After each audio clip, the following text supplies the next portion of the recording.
Long ago, before the rise and fall of empires, before the names of kings were etched into stone, there was said to be an island, vast, rich, and radiant with splendor. It lay beyond the pillars of Heracles, where the known world met the open sea. Its name was Atlantis.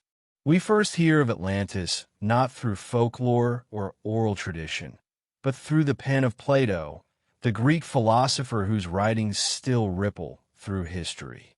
In two of his dialogues, Timaeus and Critias, Plato describes an extraordinary civilization, technologically advanced, militarily powerful, and architecturally magnificent.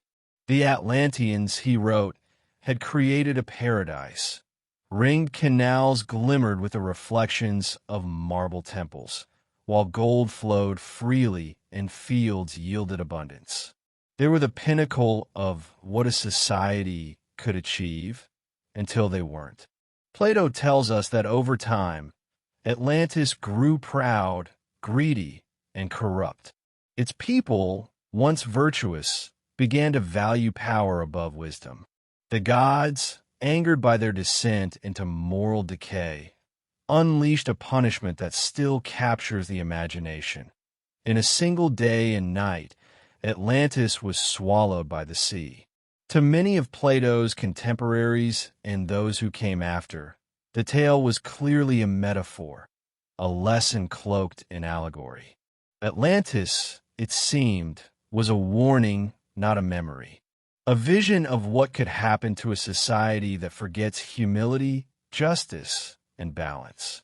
Yet something about the story refused to stay in the realm of fable. Over the centuries, countless thinkers, explorers, and mystics began to wonder, what if it was real? During the Renaissance, with Europe looking outward into the unknown corners of the world, the idea of Atlantis stirred once again. As Spanish galleons reached the Americas and rumors of golden cities danced through forests and deserts, some claimed these new lands are the remnants of a lost continent. Others pointed to the Canary Islands or even Antarctica. In the 19th century, Ignatius Donnelly, an American politician turned writer, revived the legend with fervor. In his best-selling book Atlantis, The Antediluvian World, he argued that Atlantis wasn't just real. It was the cradle of all civilization, the source from which Egypt, Mesopotamia, and Mesoamerica had drawn their knowledge. From there, Atlantis drifted into the deeper currents of modern myth. New Age thinkers embraced it as a symbol of spiritual wisdom lost to time. In their version, the Atlanteans weren't just builders. They were mystics, scientists of the soul. They harnessed crystals for energy, communicated telepathically, and perhaps, some say, ascended into higher planes of consciousness before their island was destroyed. In the realm of ancient astronaut theories, Atlantis became something else entirely. A colony of beings not of this earth, or at least far more advanced than the humans we know. Their downfall? A warning of the dangers of unchecked technology and the hubris of playing God. And then there's pop culture, where Atlantis has evolved into an imaginative playground. It has become a kingdom beneath the waves, a realm of mystery and magic. Whether it's in comic books, animated films, or sci-fi adventures, Atlantis is reimagined again and again. Sometimes as utopia, sometimes as a ruin, always as a riddle. Despite its mythical nature, Atlantis still speaks to our modern anxieties. It reflects our fascination with lost knowledge and forgotten greatness. It whispers the question, could something like this really be hidden beneath the ocean, just out of reach? In an age when satellite scans and sonar imaging search the ocean floor, some still look for proof. A submerged city here, a mysterious structure there. Always enough to inspire curiosity, never quite enough to confirm. But perhaps that's the true power of Atlantis. Not as a real place, but as a mirror. It shows us the heights we dream of reaching, and the depths we fear we might fall to. Whether Atlantis was ever real may not matter as much as why we still care. It's a story about balance, about the thin line between brilliance and ruin. And like all enduring myths, it remains relevant because it's never truly about the past. It's about us. Far across the silent oceans, in a time before memory, there is said to have been a vast and beautiful land, now lost beneath the waves. This place was called Lemuria, and unlike Atlantis, which comes to us through philosophy, Lemuria was born out of science, or at least the science of its time. In the 19th century, as naturalists puzzled over the strange distribution of animals across the Indian and Pacific Oceans, one scientist, Philip Sclater, proposed something unusual. In 1864, while studying lemurs in Madagascar and India, he noticed their curious absence in Africa and the Middle East. To explain this, he suggested the existence of a lost continent, one that had stretched across the Indian Ocean, connecting Madagascar, India, and Southeast Asia. He named it Lemuria, after the lemurs he was studying. To modern ears, it sounds like something out of fantasy novel. But at the time, before plate tectonics and continental drift were understood, the idea wasn't so strange. Other scientists ran with it, suggesting that this mysterious land had once been home to ancient humans, even pre-human ancestors. But then something fascinating happened. Myth and mysticism took over. As the theory of Lemuria lost favor in academic circles, it found a new life in theosophy, an esoteric spiritual movement that emerged in the late 1800s. Madame Helena Blavatsky, one of its founders, wove Lemuria into her teachings. In her telling, Lemuria was not just a sunken continent. It was the cradle of an ancient and spiritually powerful race, the Lemurians, who were giants, telepathic, and closer to the divine. They lived in harmony with nature and understood the deeper workings of the universe, far beyond what we know today. Eventually, as with Atlantis, their time ended. Lemuria fell, some say in fire, others in flood, and the knowledge of that ancient race was buried with the land itself. Over the years, the story evolved. Lemuria came to be linked with Mu, another lost Pacific continent proposed by writer James Churchward in the early 20th century. The two names, Lemuria and Mu, are often used interchangeably in modern myth, though they came from very different origins. Today, Lemuria still surfaces in spiritual circles, particularly in New Age philosophy. Some believe that remnants of Lemurian energy remain in places like Mount Shasta in California, said to be home to ancient Lemurian beings who survived the continent's destruction. Others claim Lemurian crystals carry ancient wisdom, resonating with healing frequencies and knowledge lost to time. And just like Atlantis, Lemuria shows up in fiction, video games, comics, and music, a ghost of a world that never was, but somehow still speaks to us. What makes Lemuria so compelling isn't just its mystery. It's the way it blurs the lines between science, myth, and spiritual yearning. It's a story about forgotten roots, about ancient harmony, and about a deep, almost dreamlike nostalgia for a world where people lived in tune with something greater. Maybe it never existed. Maybe it was never meant to. But the myth of Lemuria, like so many myths, feels less like a lie and more like a memory, hidden not in the ocean depths, but somewhere deeper within us. Before the Pacific was dotted with islands, before Polynesian canoes carved paths across the ocean, there was said to be a vast land, a radiant civilization lost beneath the waves. This place was called Mu, and though it shares similarities with Atlantis and Lemuria, Mu's story is entirely its own, born not from philosophy or zoology, but from a man who claimed to have deciphered the secrets of a forgotten past. In the early 20th century, a British-born traveler and writer named James Churchward ignited the myth. According to Churchward, while stationed in India, he gained access to a series of ancient tablets, written in a language long forgotten. With the help of a Hindu priest, he claimed to have translated these tablets and uncovered the story of Mu, the motherland of man, a continent that once spanned the Pacific Ocean. Churchward described Mu as the original cradle of civilization, far older than Egypt, Sumer, or China.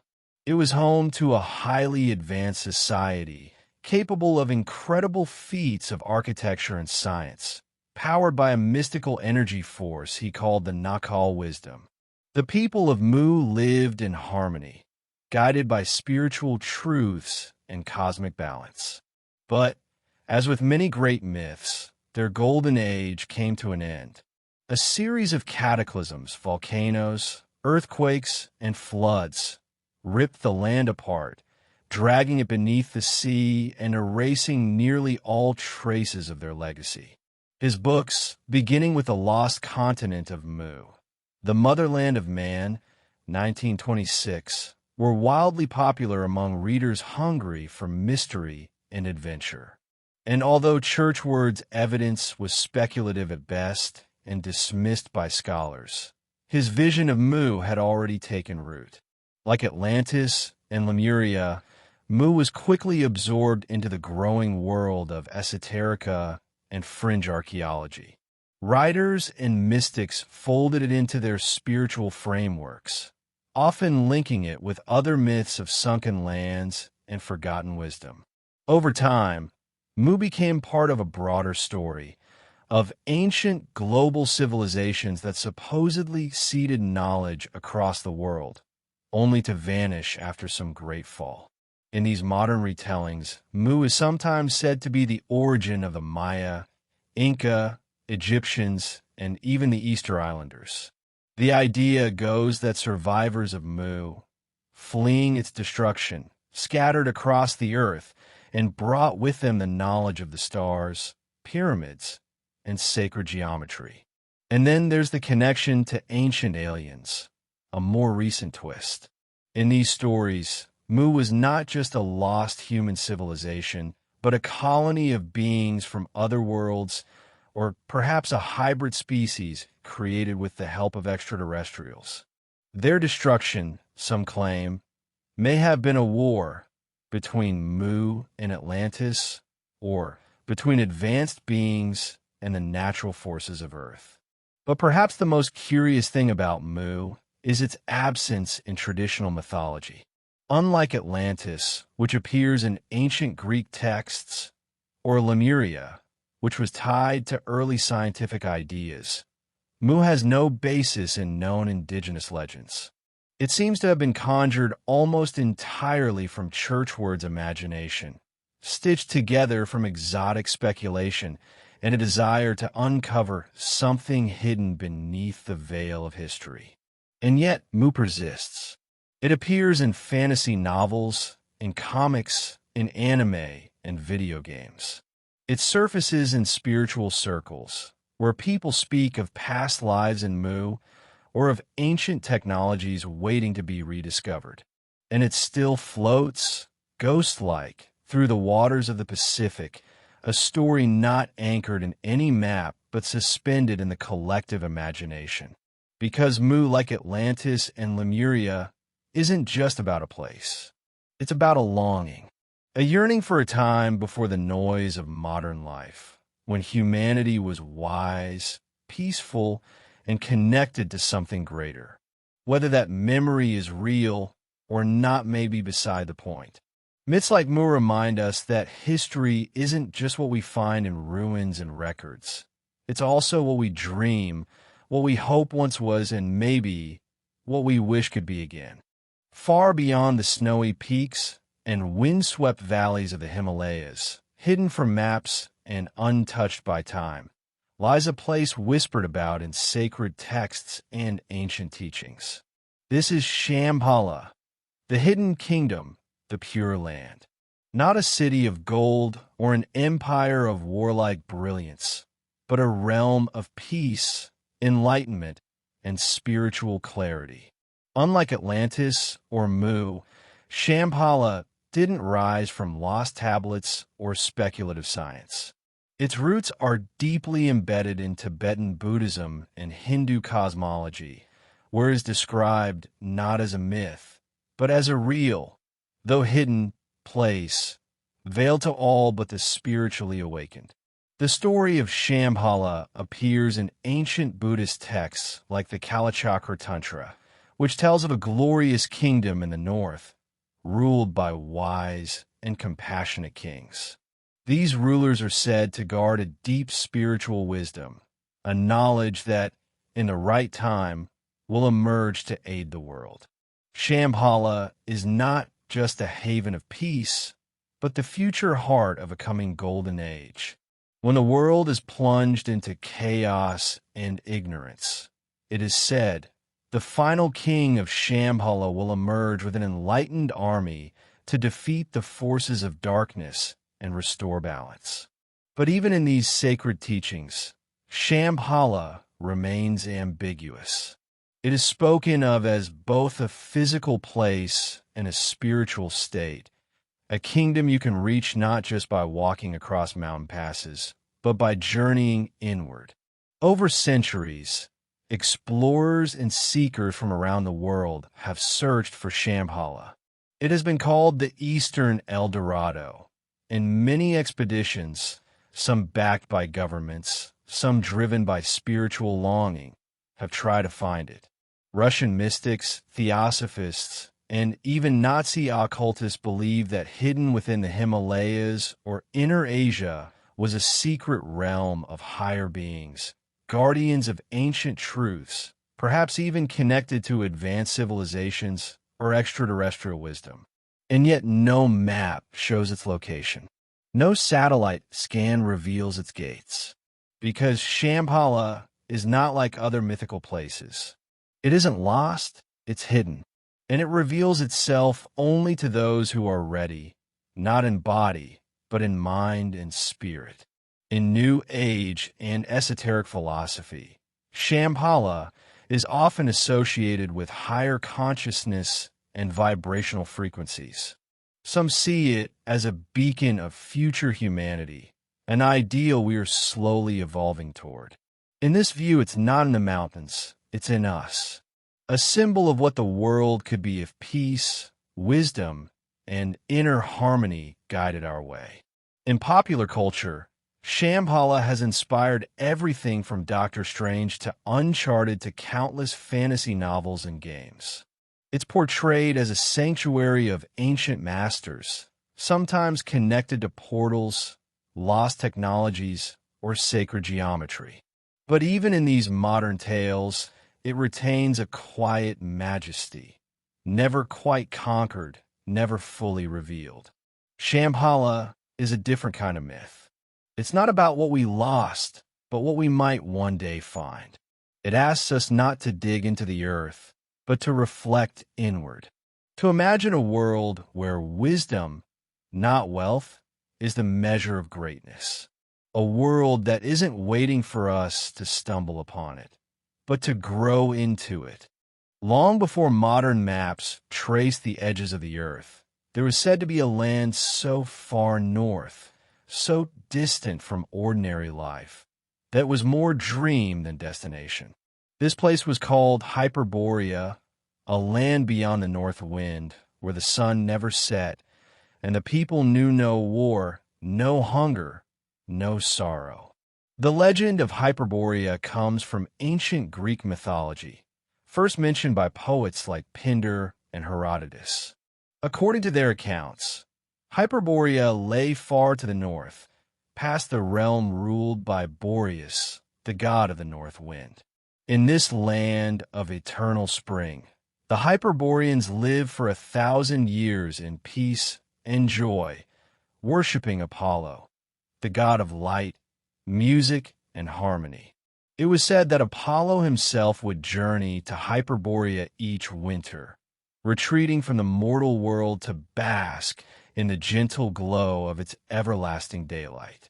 The Hyperboreans built magnificent temples in his honor, made from crystal and gold, and sent offerings to his oracle at Delphi by way of sacred messengers, passing their gifts from tribe to tribe across the known world. But for all its beauty and light, Hyperborea remained elusive. The Greeks could only guess at its location. Some placed it near the mysterious lands of the Scythians, others far beyond the Caucasus, and some believe it floated in the northern seas, perhaps even as far as the Arctic. As the centuries passed, it became less of a place and more of a symbol, a vision of purity and perfection untouched by the troubles of the human world. During the Renaissance, when scholars and mystics rediscovered ancient texts, interest in Hyperborea reignited.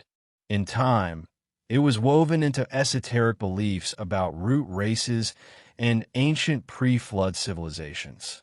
Some imagined the Hyperboreans as the original divine race of humankind, spiritually advanced and in tune with the cosmos. Their wisdom, it was said, seeded later civilizations across the globe. In modern times, Hyperborea has been reinterpreted in many ways. For some, it's tied to hollow earth theories, believed to be a vast underground realm accessible through the Arctic. Others link it with Atlantis or Lemuria, part of a cycle of lost golden ages. It has also appeared in the writings of fantasy authors like H.P. Lovecraft and Robert E. Howard, reimagined as a distant, primeval world full of ancient mysteries and gods. In fringe science and alternative history, some speculate that Hyperborea may refer to an early polar civilization, destroyed in a global cataclysm, its memory preserved in myths scattered across cultures, from the Norse gods of Asgard to the Inuit tales of a warm land in the far north. Yet like Shambhala, Hyperborea may be less about geography and more about yearning, a vision of an unspoiled paradise where humanity lived in harmony with nature and the divine. It evokes a longing for a simpler, purer world, one free from conflict and decay. Maybe Hyperborea was never a place you could find on a map. Maybe it's a fragment of human hope, cast into the sky, beyond the cold winds of reality, where the sun never sets and the soul can rest. Beneath the surface of the earth, beyond the reach of sunlight and the grasp of modern science, there lies, according to legend, a vast subterranean world known as Agharta. It is said to be a hidden kingdom of enlightenment and incredible power, ruled not by kings of war, but by sages and masters of wisdom who watch over the surface world from below. Unlike Shambhala, which is often described as a mountain sanctuary, Agharta is imagined as a vast inner world, a network of underground cities, all connected by tunnels stretching for thousands of miles, some say from Tibet to Antarctica. This myth of a hollow earth is as old as storytelling itself, appearing in different forms across many cultures, from Native American tales of beings who emerged from the earth, to Buddhist beliefs about vast realms beneath the Himalayas, to medieval legends of cities of gold hidden under mountains. But the version we know today, mystical, sprawling, and tied to a higher form of consciousness, was popularized in the late 19th and early 20th centuries. The French mystic Alexander Saint-Yves d'Elvedra wrote about a secret underground realm named Agharta, inhabited by an enlightened society ruled by the king of the world. He claimed this kingdom preserved ancient spiritual truths and advanced knowledge from times long forgotten. According to him, Agharta once interacted with surface civilizations but withdrew due to our violence and greed, choosing to remain hidden until humanity was ready. Then came the adventurers and the occultists. Ferdynand Ossendowski, a Polish explorer, claimed his 1922 book Beasts, Men and Gods, that he heard tales of a subterranean city beneath Mongolia, a kingdom of immense power, accessible only to a few. He spoke of secret tunnels, golden domes hidden deep below the earth, and prophecies of a future when this hidden world would rise and restore balance to a chaotic planet. Agharta also became entangled with the legend of Shambhala, sometimes seen as its capital or its twin. In some versions of the myth, the two realms form a spiritual yin and yang, with Agharta representing hidden, internal wisdom and Shambhala symbolizing radiant, outward illumination. In the 20th century, the idea of Agharta was pulled into even stranger territory.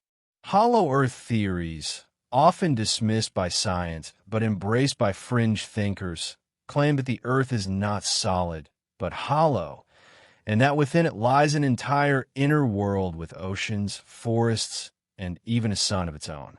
In these tales, Agharta becomes a literal paradise inside the planet, accessible through hidden openings at the poles or through vast cave systems. Some conspiracy theories took it further, suggesting that remnants of ancient civilizations, even survivors of Atlantis, retreated into the earth to preserve their knowledge. Others linked Agharta to extraterrestrials, implying that UFOs may not come from the stars at all, but from below. Even if these stories stretch the imagination, they share something deep and symbolic, a sense that truth and salvation are hidden, just out of reach, waiting for the right moment to emerge. Agharta becomes a metaphor for the wisdom buried within us, or perhaps the world we might create if we looked inward instead of outward. In popular culture, Agharta shows up in anime, fantasy novels, and video games. It's portrayed as an ancient city of glowing crystals, lost technologies, or forgotten gods. A place that is never found by force, only by insight or perhaps by destiny. Because Agharta, like all these mythical lands, is less about geography and more about longing. The idea that somewhere deep beneath the surface of what we think we know, there's still magic, still peace, still something sacred that we've forgotten but might someday remember. At the very edge of the ancient world, beyond the windswept seas, where maps faded into blank parchment, lay a land known simply as Thule. To the early Greeks and Romans, it was the ultimate frontier, a place so distant, so unreachable, that it became more an idea than a location, a shadow at the northern rim of knowledge, the land beyond the known.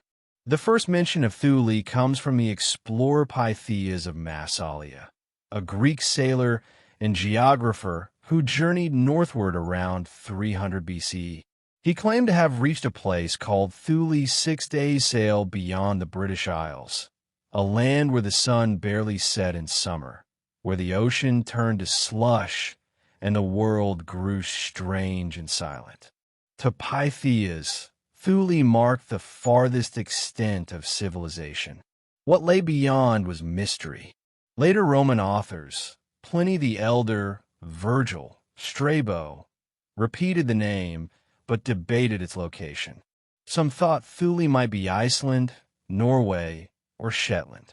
Others imagined it further still, an icy world perched at the top of the earth. Eventually, Thule became less about real geography and more about mythic geography, a symbol of isolation, purity, and the sublime. In the Middle Ages and Renaissance, scholars began linking Thule with a golden age past, a place of wisdom and noble ancestry. It was seen as a land where ancient truths still lived, untouched by the decline of the world. It began to share symbolic space with ideas like Hyperborea, often blending into the same misty realm of Arctic origins and sacred knowledge. When the 20th century, Thule took a darker turn. The name was co-opted by occult and nationalist ideologies, particularly in Germany. The Thule Society, founded in the early 1900s, blended myths of ancient Aryan origins with esoteric beliefs, claiming that Thule was the ancestral home of a pure and powerful race. This pseudo-historical myth fueled dangerous racial ideologies and was later associated with the rise of Nazi occultism. Despite this grim distortion, the core idea of Thule endures. In modern times, it has returned to its roots as a place of mystery and remoteness. Writers and artists depict it as a land of eternal twilight, of forgotten knowledge, of frozen beauty. In fantasy novels, Thule is often the last place on the map, a realm of ancient beings or lost civilizations cloaked in snow and silence. Even in science and exploration, the name lives on. In 2019, NASA's New Horizons probe visited a distant object in the Kuiper Belt once nicknamed Ultima Thule, a nod to that ancient symbol of the furthest frontier. It's as if, even now, we can't resist using the name to describe what lies beyond the known, beyond the reach, beyond the now. Thule isn't just a place. It's an invitation, a question mark at the edge of the world. A reminder that no matter how much we explore, there is always further to go, geographically, spiritually, or inward. It whispers to us from the north, calling not just for adventure, but for understanding. Beneath sacred mountains, beyond deep rivers, and hidden within the folds of the earth lies a realm rarely glimpsed by mortal eyes. This is Nāgaloka, the Serpent Kingdom, home to the Nagas, ancient beings of great power, mystery, and wisdom. To those who know the old stories of South and Southeast Asia, Nāgaloka is not merely a legend. It is part of a living spiritual worldview. In Hindu, Buddhist, and Jain cosmology, Nagas are often depicted as serpent-like beings, half human and half cobra, dwelling in an underground or underwater paradise. Their realm, Nāgaloka, or sometimes Patala, depending on the tradition, is said to be located deep beneath the earth or at the bottom of the cosmic ocean, a radiant kingdom of gem-encrusted halls, glowing palaces, and eternal waters. But the Nagas themselves are more than serpents. They are guardians of treasures, keepers of esoteric knowledge, and powerful intermediaries between the earthly and divine realms. In some stories, they are revered as deities, protectors of sacred rivers, lakes, and forests. In others, they are feared as dangerous and vengeful if disrespected. They represent duality, life and death, creation and destruction, wisdom and mystery. Nāgaloka is sometimes described as a tiered world, a realm parallel to our own, with its own cities, kings, and spiritual hierarchies. Its capital is said to be Bhagavati, a shining city where the great Naga king Vasuki rules. The waters of Nāgaloka are said to be so pure. They shimmer with divine energy, and its ceilings are encrusted with crystals, glowing like stars in an underground sky. In Hindu epics like the Mahabharata, Nāgaloka plays a significant role. Arjuna, the hero, marries a Naga princess named Ulupi, and their son later becomes a pivotal character in the epic saga. In these stories, Nāgaloka is not an abstraction. It is a real, hidden world just beyond the reach of our senses. Over time, the Nagas and their hidden kingdom have come to symbolize the subconscious, the unseen depths of both the world and the human mind. Like the serpent coiled at the base of the spine in Kundalini Yoga, the Naga is a representation of latent spiritual power, coiled, waiting, wise. In Southeast Asian folklore, especially in Thailand, Cambodia, Laos, and Indonesia, Nagas are still honored in art, architecture, and ceremony. Temples are adorned with their imagery. Rivers are believed to be blessed or cursed by them. And stories persist of tunnels leading deep into the earth, where monks or shamans have glimpsed glowing halls or felt the presence of a greater world beneath our own. In modern times, Nāgaloka has entered fantasy and speculative fiction, portrayed as a lost subterranean civilization of shape-shifting beings or guardians of Earth's forgotten history. In some versions, they are even linked to ancient extraterrestrials, visitors from another star system who went underground long ago and now remain waiting. But whether divine, alien, or symbolic, the myth of Nāgaloka continues to fascinate. It speaks to something ancient in the human soul, the idea that beneath what is visible lies a deeper truth, coiled like a serpent, guarding wisdom not yet fully understood. Nāgaloka, like the Nagas themselves, is both guardian and guide, a reminder that some realms must be entered not with force or maps, but with respect, stillness, and a readiness to awaken what lies sleeping within.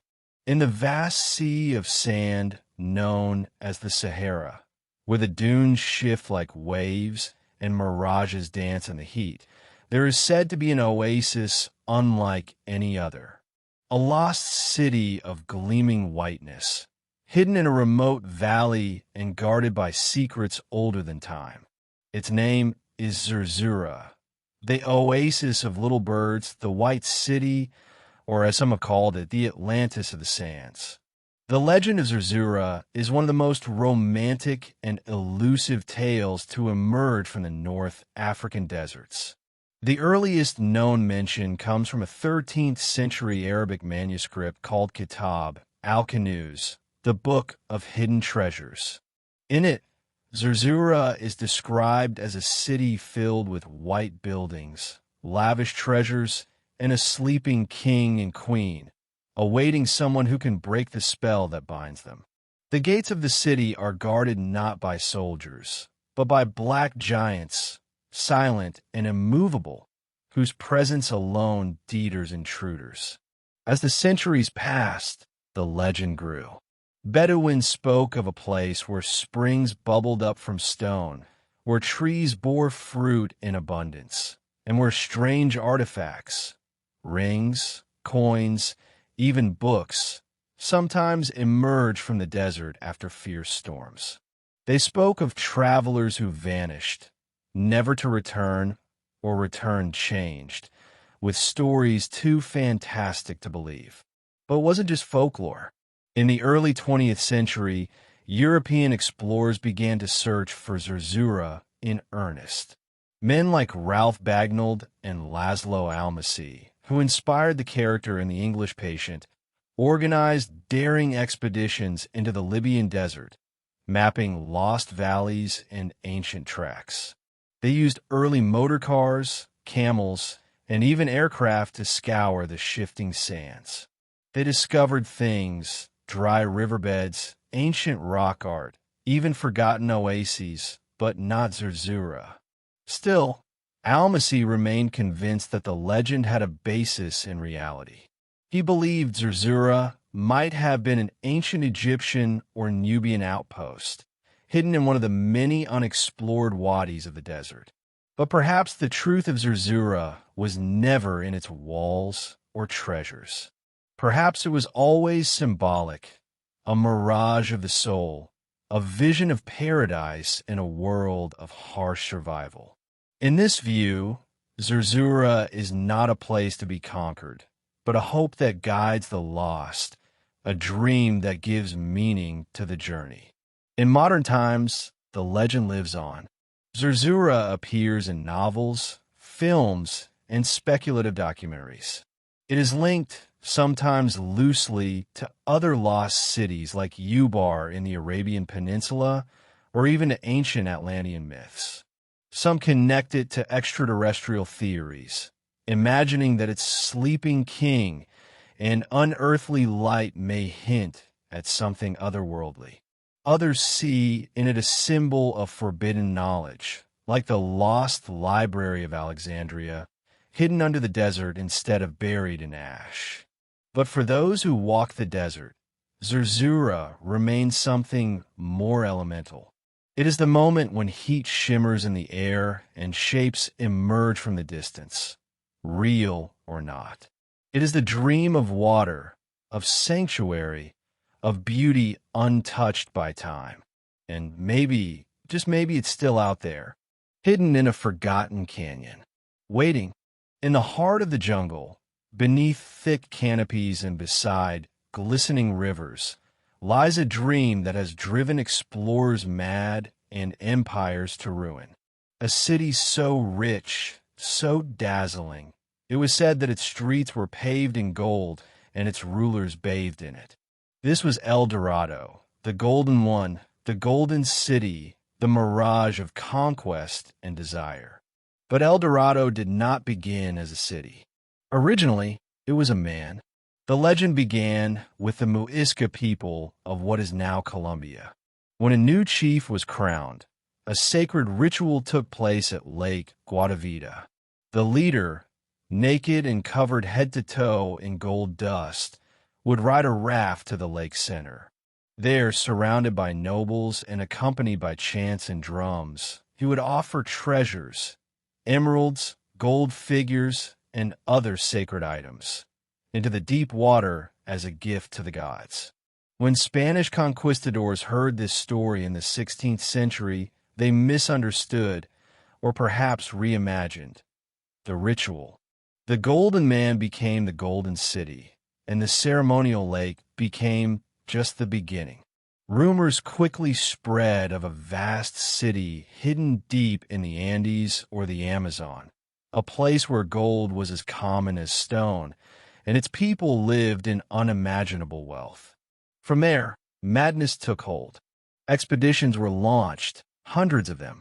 Men like Francisco Orellana, Gonzalo Pizarro, and Sir Walter Raleigh braved the dense jungles and wild rivers in search of El Dorado. Most never returned.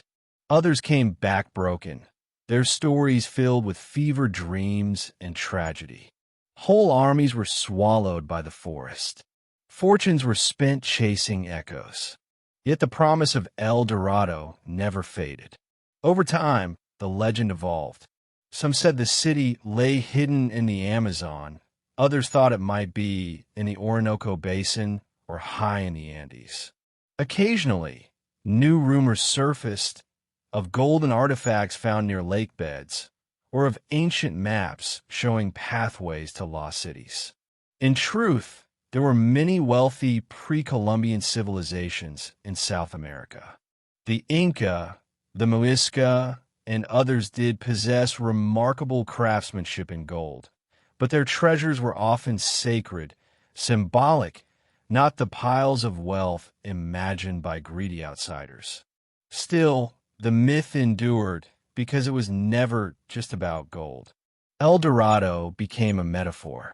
For explorers, it was the final frontier, a treasure worth any cost.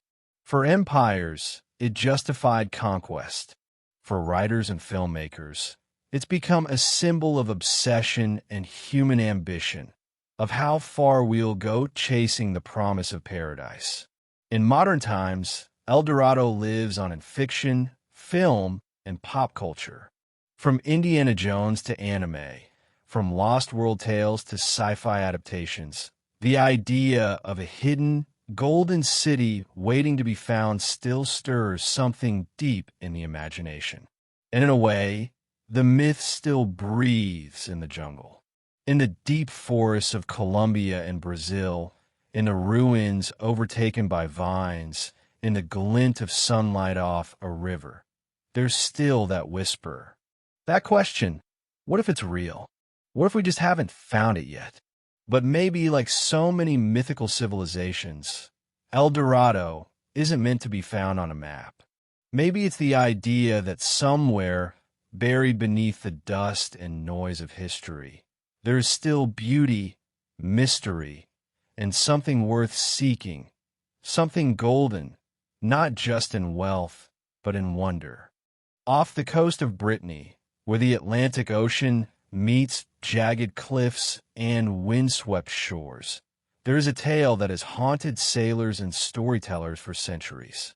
A tale of music and revelry, of pride and downfall, of a city once so beautiful it defied the gods. This is the story of YS, a glittering metropolis that now sleeps beneath the sea. According to Breton mythology, YS, sometimes spelled as, was built by King Gradlon, a pious and noble ruler, for his beloved daughter died. He constructed it below sea level, protected by a mighty dike and great bronze gates that held back the tides. The city quickly became the most magnificent in the known world.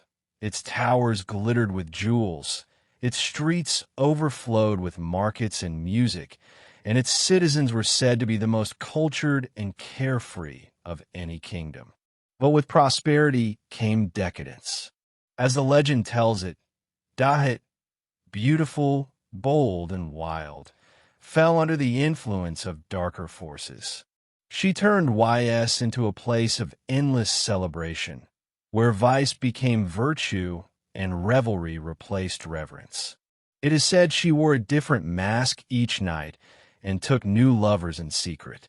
And worse still, she was entrusted with the key to the sea gates.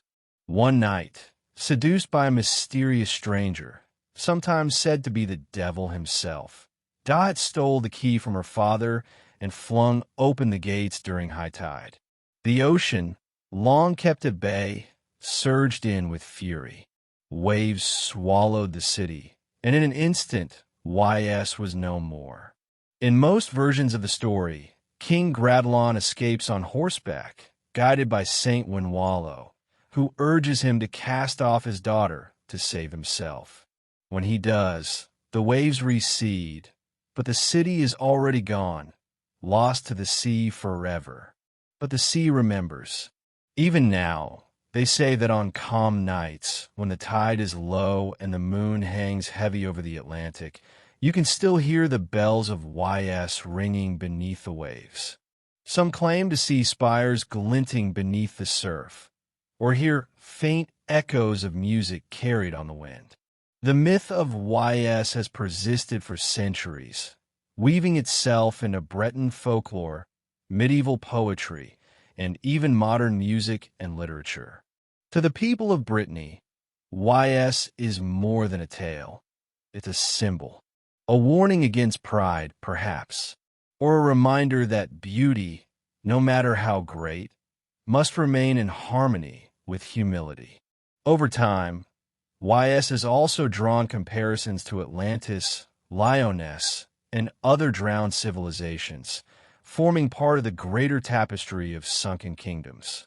In esoteric circles, it's even linked to ideas of ancient energy centers, ley lines, or forgotten technology, suggesting that YS, like so many mythical cities, may have been a beacon of knowledge and power undone by its own excess.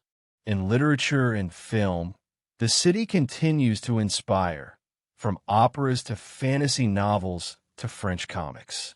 Its name evokes not just a place, but a feeling of something magnificent, tragic, and strangely eternal. Because YS, for all its downfall, still glimmers in our minds like sunlight on a distant wave. A city not quite lost, just waiting, underwater, but not forgotten. In the cradle of civilization, where the Tigris and Euphrates once fed the fields of ancient Sumer. Stories were written into clay long before paper or parchment. Among those stories, carved into cuneiform tablets more than 4,000 years ago, are the names of powerful beings said to have shaped the world. They are called the Anunnaki, a pantheon of gods, judges, kings, and possibly something more. In Sumerian and Akkadian mythology, the Anunnaki were deities descended from Anu, the sky god. They were associated with fate, the underworld, and cosmic order. These gods played roles in creation myths, in judgments of the dead, and in maintaining balance between the heavens and the earth. But over the centuries, their nature changed depending on who was telling the story. In some texts, they were benevolent creators. In others, stern enforcers of divine law. They were believed to have come from the heavens, and often they descended to ziggurats, great step temples built like mountains on earth. Then, in the 20th century, a new interpretation began to spread. Author Zecharia Sitchin, through his controversial book series The Earth Chronicles, reimagined the Anunnaki not as gods, but as extraterrestrial visitors. According to Sitchin, the Anunnaki came from a hidden planet called Nibiru, arriving on Earth hundreds of thousands of years ago. He proposed that they genetically engineered early humans, perhaps to serve as laborers in gold mines, and that the myths of gods were garbled memories of this deep contact. Though mainstream historians and archaeologists strongly reject these claims, the theory sparked a wildfire of interest in ancient astronaut ideas. The Anunnaki became a focal point for those who believe that human history may have been nudged, if not shaped outright, by intelligent beings from beyond Earth. Today, the Anunnaki have become icons of mystery. They appear in science fiction, speculative documentaries, podcasts, YouTube deep dives, and pop culture. Some say they're watching us still. Others claim they left long ago, but not before seeding the earth with knowledge, symbols, and bloodlines that still pulse through humanity. In esoteric and fringe circles, the Anunnaki are often linked to the construction of the pyramids, the origins of royal bloodlines, lost cities like Atlantis, the activation of DNA codes within the human spirit.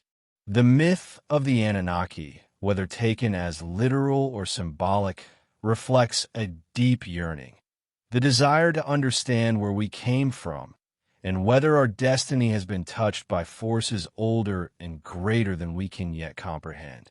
Are they gods, aliens, archetypes of power, or shadows cast by our own imagination onto the canvas of history? Whatever they are, the Anunnaki live on, not just in tablets and texts, but in the collective hunger for answers that still drives us to look up at the stars and wonder who was watching when we first looked back. In 1871, British author Edward Bulwer-Lytton published a strange and provocative novel titled The Coming Race. At first glance, it was a work of speculative fiction, but as the years passed, some would come to treat it as something more, a revelation in disguise. In a novel, the protagonist stumbles upon a vast subterranean world inhabited by an advanced humanoid species known as the Vril-ya. These beings possess a mysterious force called Vril, a kind of all-encompassing energy that allows them to heal, destroy, communicate telepathically, and even fly. With Vril, they've created a harmonious, technologically advanced society, free from war, suffering, and greed. The Vril-ya themselves are elegant, wise, and powerful, especially the women, who are described as physically larger and more commanding than the men. Their civilization is not driven by conquest, but by spiritual evolution and mastery of this hidden force that flows through all matter and life. The novel ends with a chilling suggestion that the Vril-ya, though peaceful, may one day emerge from their subterranean world and reclaim the surface, not through violence, but through superiority. Though Bulwer-Lytton clearly wrote it as fiction, the coming race was embraced by certain fringe thinkers and occult societies as a veiled truth. By the early 20th century, the idea of Vril had become a powerful concept in theosophy, esotericism, and later, Nazi occultism, where it was speculated that secret societies were attempting to master Vril as a real, usable energy source. Some claimed that the Vril-ya were real, that they were survivors of Atlantis or Lemuria who had retreated underground during the last global cataclysm. Others believed they were a non-human race, perhaps even extraterrestrials, watching us from below, waiting for the right moment to intervene or ascend. In Nazi Germany, rumors swirled of secret societies such as the Vril Society and Thule Society, allegedly searching for this hidden energy or even attempting to contact the beings who controlled it. These claims, while unproven and highly speculative, fed into a larger mythology of forbidden knowledge and underground power that continues to echo in conspiracy circles today. In modern times, the myth of the Vril-ya has resurfaced in science fiction, fantasy, and alternative history, often tied to hollow earth theories, UFOs, and ancient technology. The concept of Vril itself, an invisible, all-powerful life force, has been compared to chi, prana, or zero-point energy. In this way, the line between fiction, metaphysics, and science speculation begins to blur. What makes the story of the Vril-ya so enduring isn't just the elegance of their society or the mystery of their power. It's the idea that somewhere beneath the surface of our world and our understanding, there may exist a hidden force, a forgotten knowledge, or even a more evolved version of ourselves. Whether as prophecy, allegory, or pure imagination, the world of the Vril-ya holds a mirror to our deepest questions. What power lies dormant within us? Could we, too, master harmony if only we understood the forces at play? And if another race has already done so, would they save us or replace us? Let's now journey into a theory that doesn't revolve around a single lost city, but rather an entire cycle of forgotten humanity, an ancient civilization said to have flourished before the dawn of Adam. Our next mythic idea, the Pre-Adamites. In the deep shadows of ancient theology and speculative history lies a question few dare to ask. What if humans weren't the first intelligent beings on Earth? This is the heart of the Pre-Adamite theory, the belief that before the biblical Adam, there existed one or more forgotten civilizations, advanced and lost, their memory erased by time or divine intervention. The idea first emerged in theological debate during the 16th and 17th centuries, when scholars began reinterpreting biblical texts to account for fossil discoveries and ancient ruins that seemed to predate accepted timelines. Some theologians suggested that before Adam, God had created an earlier race, a first humanity, that was either destroyed or transformed before the creation of our current world. This view, though controversial, offered a bridge between science and scripture, especially as fossils of extinct animals and ancient hominids were uncovered. Were these beings remnants of a world before Eden? Was Genesis describing a new beginning, not the beginning? As time went on, the Pre-Adamite theory moved beyond theology and into the realm of esotericism, occultism, and fringe archaeology. Thinkers like Madame Blavatsky and other theosophists embraced the idea, proposing that these ancient civilizations were not only real, but possessed spiritual knowledge and psychic abilities far beyond our own. In this framework, Pre-Adamites weren't primitive. They were hyper-advanced, possibly even post-human. Some claim they lived on now-lost continents like Atlantis, Lemuria, or Mu. Others said they built great megalithic structures, now forgotten or misattributed. Monuments hidden beneath the ocean, buried in the ice of Antarctica, or swallowed by dense jungle. In modern fringe theory, the Pre-Adamite idea has evolved further. Some propose they were the true builders of the pyramids, the minds behind forgotten global networks, or even genetic engineers who altered early Homo sapiens. Some link them to the Anunnaki, or to visitors from other planets who seeded life across Earth long before history began. One particularly bold version of the theory suggests that Pre-Adamites still exist today, hidden, transdimensional, or ruling quietly behind the scenes through secret societies and ancient bloodlines. This view is often wrapped in conspiracy, linking the forgotten past with global power structures in the present. Yet, the idea of Pre-Adamites also serves a more symbolic purpose. It speaks to our fear and fascination with the unknown vastness of time, with how much of our history may have been buried, erased, or deliberately hidden. What if we are not the first? What if our myths are echoes, resonances of a forgotten age, when another civilization rose, reached unimaginable heights, and then fell? The Pre-Adamite theory doesn't offer easy answers. It opens questions. Could human history be far older than we think?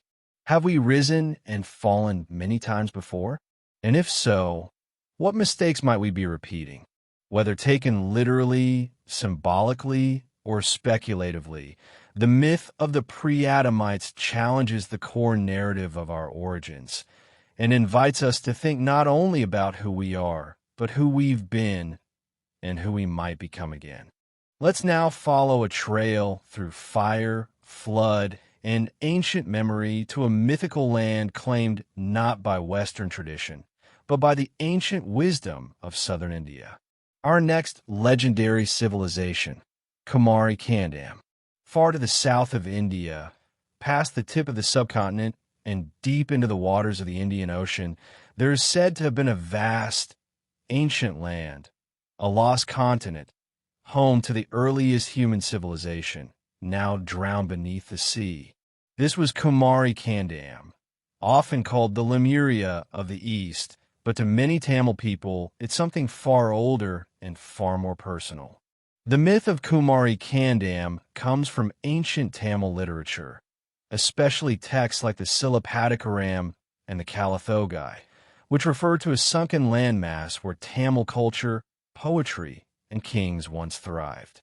According to tradition, this lost continent was the cradle of the Tamil people, where the first Sangams, great academies of poets, scholars, and philosophers, were held. Some texts even suggest it was the origin of all civilization, where divine knowledge was first written down, and where humanity began its journey into culture and society. In the traditional narrative, Kumari Kandam was a paradise, vast, fertile, and full of wisdom. But it met a tragic fate, swallowed by the ocean in a series of great floods. The survivors, it's said, migrated north, carrying with them the seeds of knowledge that would become the Indus Valley civilization and other cultures of South Asia. In the 19th and 20th centuries, Tamil revivalist scholars began linking this legend with the Western idea of Lemuria, a hypothetical lost continent once believed to have connected India, Madagascar, and Australia. Though Lemuria was eventually discarded by scientists after the discovery of plate tectonics, it took on a new life in cultural and spiritual movements, especially in India and Sri Lanka, where it became entwined with the story of Kumari Kandam. To many, Kumari Kandam represents more than a myth. It is a symbol of cultural pride and continuity, a reminder that Tamil civilization is one of the oldest in the world, rooted not just in time, but in depth. A culture not only ancient, but oceanic in scope. In modern times, the myth has resurfaced in unexpected places. It has been explored in science fiction, films, comics, and political discourse. Some suggest that the ruins of Kumari Kandam might lie beneath the waves near Dvarka or Sri Lanka, and even point to submerged archaeological structures off India's southeastern coast as clues. Others propose more mystical ideas, that Kumari Kandam was a spiritual civilization deeply attuned to the natural world, possibly even housing ancient technologies or energy systems now lost. Some link it with Atlantis or Mu, suggesting a global prehistoric culture once connected across the seas.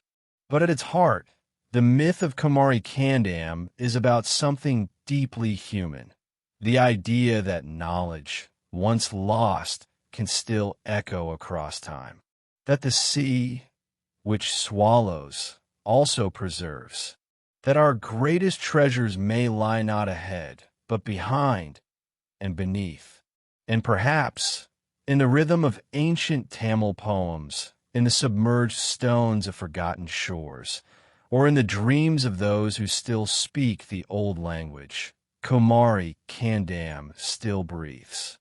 Now, we head to the highlands and sacred histories of Mesoamerica, to a place not just of myth, but of origin. A homeland remembered in songs, stories, and stone. The next legendary civilization, Aztlan.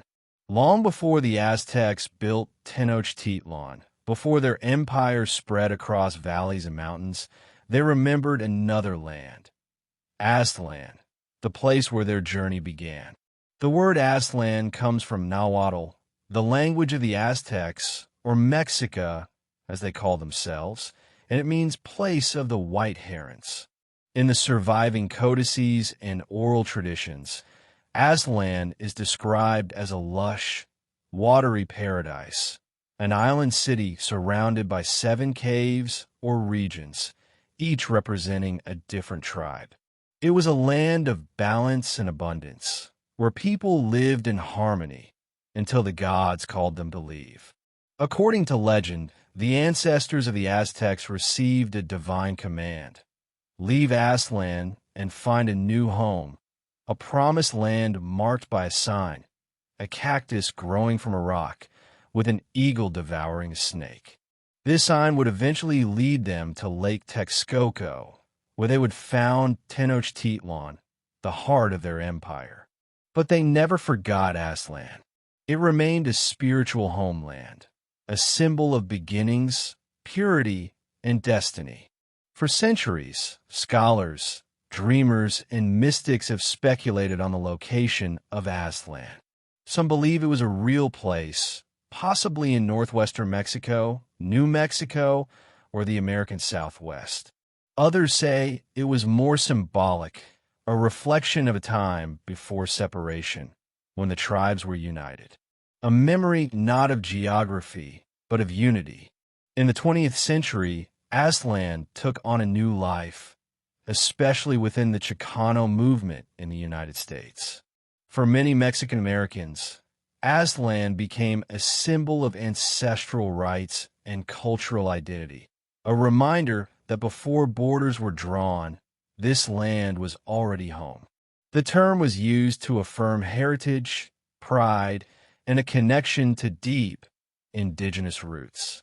In modern speculative literature and alternative history, some have woven Aztlan into theories of lost civilizations and pre-Columbian transoceanic contact, imagining it as a city of great power and knowledge, perhaps even connected to Atlantis, Lemuria, or Mu. But beyond all speculation, Aztlan remains one of the most enduring origin myths in the Americas, a tale not of collapse, but of pilgrimage, of people guided by spirit, willing to leave paradise in search of a greater destiny. It is not a lost city to be mourned. It is a journey to be remembered. Aslan is the fire behind the migration, the whisper that there is something more just beyond the horizon. And perhaps it still calls. Now we plunge deep into the emerald green lungs of the world, into the thick, tangled mystery of the Amazon rainforest, where one last whispered legend remains, the city of Paititi. In the sacred mountains of Peru and the uncharted jungles of Brazil and Bolivia, stories circulate of a hidden city of gold, a place built by fleeing Incan nobles, veiled in clouds and vines, waiting to be discovered or never to be found at all. This is Paititi, the final gleam in a long trail of myth and ambition. Unlike El Dorado, which was often fueled by foreign fantasies, Paititi is rooted in Andean tradition. It is believed to be a real place, referenced in colonial-era documents and oral histories passed down by indigenous peoples. According to legend, when the Spanish conquest threatened the heart of the Inca Empire, a group of nobles, priests, and warriors escaped with their sacred treasures and knowledge into the depths of the Amazon basin. There, they founded Paititi, a sanctuary of light, wealth, and wisdom, hidden from outsiders and protected by both terrain and spirit. Some say it was a spiritual refuge. Others call it the last true Inca capital, untouched by European hands. Over the centuries, explorers have searched for Paititi with almost religious zeal. Jesuit missionaries in the 17th century claimed to have heard of its existence. In the 20th century, adventurers like Percy Fawcett sought this city of Z in the jungle, possibly conflating it with Paititi. Others combed satellite imagery, ancient maps, and native accounts, pointing to locations in Madre de Dios, Pantiacala, or even deeper into uncharted Amazonia. Despite the dangers, snakes, disease, armed guerrillas, the sheer density of the forest, expeditions continue. Occasionally, artifacts surface, Inca roads swallowed by jungle, stone walls in strange places, petroglyphs pointing further in. Enough to feed the myth, never enough to end it. Modern researchers believe that Paititi may have been a real city, possibly an outpost or ceremonial center whose precise location was kept secret to protect it. In this way, Paititi straddles the border between myth and archaeology, like a door left slightly ajar. In mystical traditions, Paititi is more than a city. It's a symbol of inner truth. A Shambhala of the jungle, said to house relics not just of gold, but of ancient wisdom, maps of the stars, healing knowledge, sacred geometry lost to time. Some believe it holds the key to planetary healing, its reappearance linked to a shift in human consciousness. In stories told by shamans and elders, Paititi is alive, not just as a place, but as a spirit, one that reveals itself only when the seeker is truly ready. And so it remains, a city hidden by trees and time, a whisper through the rainforest canopy, a last promise from a vanishing empire. If it exists, it will not be found by force or greed, but by clarity, humility, and respect. Because Paititi isn't just about gold. It's about what we've forgotten and what waits patiently to be remembered.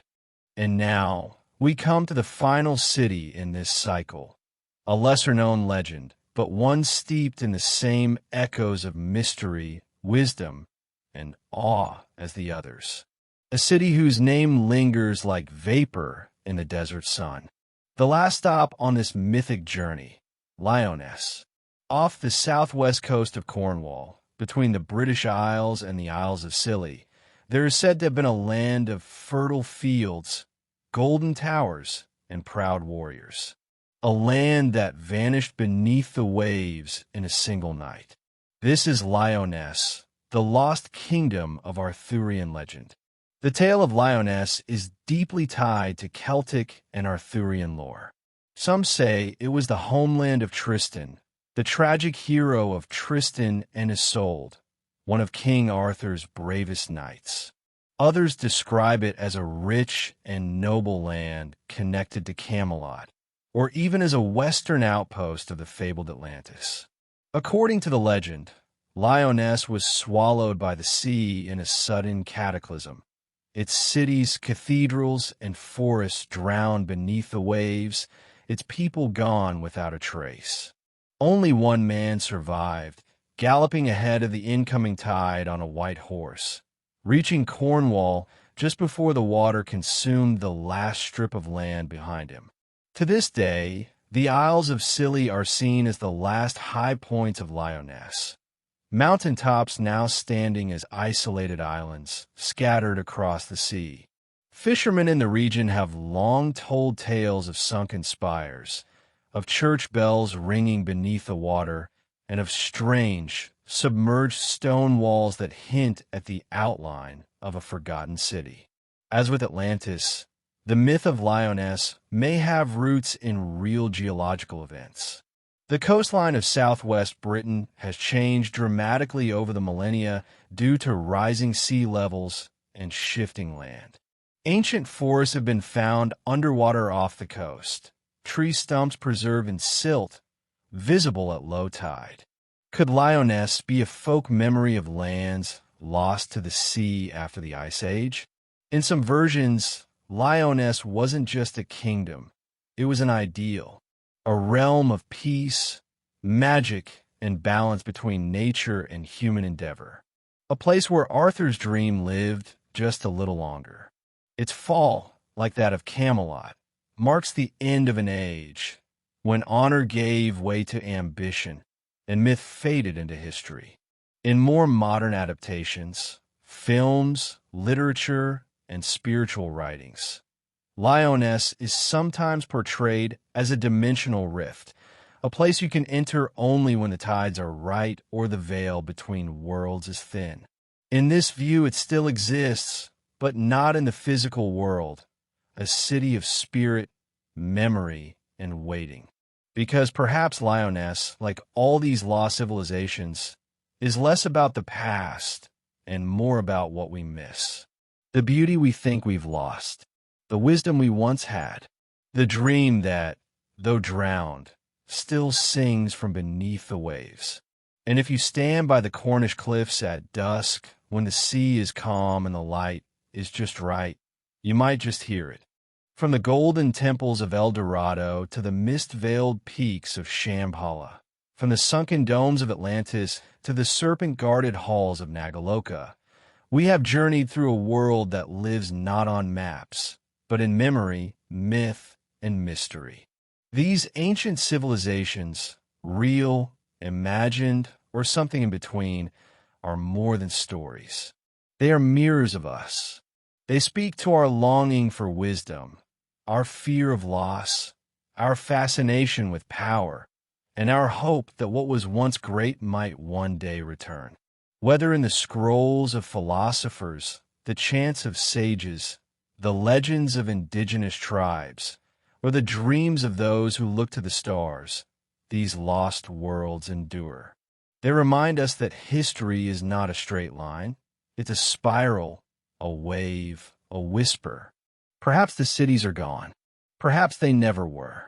But the questions they ask still echo in the silence between what we know and what we believe. So the next time you walk a forest path, stand at the edge of the sea, or gaze up at a star-drenched sky, listen. You may hear a distant bell, a forgotten hymn, a voice calling from deep time. Because maybe the lost civilizations were never lost at all. Maybe they're waiting.